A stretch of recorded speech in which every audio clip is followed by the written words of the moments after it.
Long after Mia's stories had begun to bloom in other hearts, long after she had ceased to wander across magical kingdoms, something unexpected arrived, like a bird that flew backwards, carrying not news but memory. It was a sound. Not a voice, not a whisper, not music. A sound that had no shape, but felt like warmth, like home, like something waiting to become. Mia had been tending to a quiet garden behind her cottage. It wasn't large or impressive, just herbs, flowers, and a small wooden bench. But that morning, as the sound settled softly over the soil, something stirred.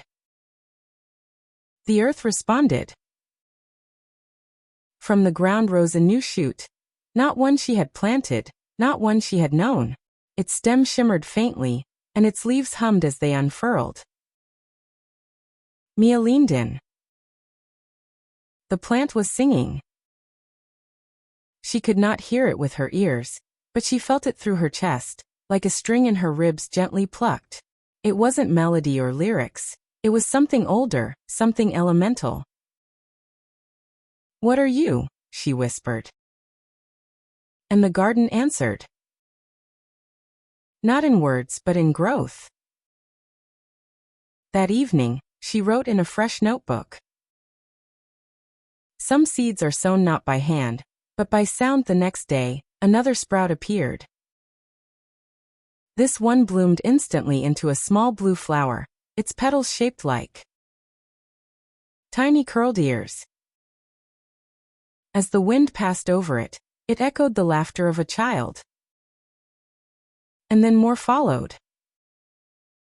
A vine that hummed lullabies only when the moon was full. A tree that rustled with forgotten names and remembered them aloud. A moss that vibrated beneath bare feet with the rhythms of lost dances. Soon, the garden could no longer be called just that. It was a symphony. Visitors began to arrive. Not because Mia invited them, but because the garden called them. Musicians came and sat in silence.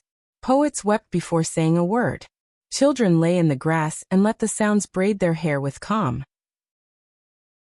No one asked what the garden was. They simply listened. Mia became its caretaker, not its creator. She watered not with rules, but with rhythm. She trimmed not with shears, but with silence. And as each day passed, the garden grew, not just in size but in meaning. One morning, a traveler arrived, weary and wordless. She walked slowly among the leaves, brushing her fingers against petals that pulsed with memory. She sat on the bench, closed her eyes, and stayed for hours. When she opened them, she looked to Mia and said, "I didn't know I had a song inside me until now." Mia smiled.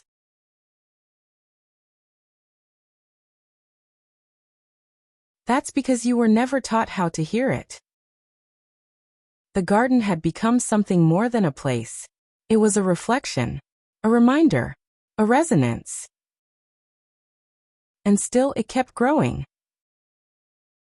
At night, Mia would sit beneath the tree that remembered names, listening to the stories it hummed, not of other worlds, but of the world within.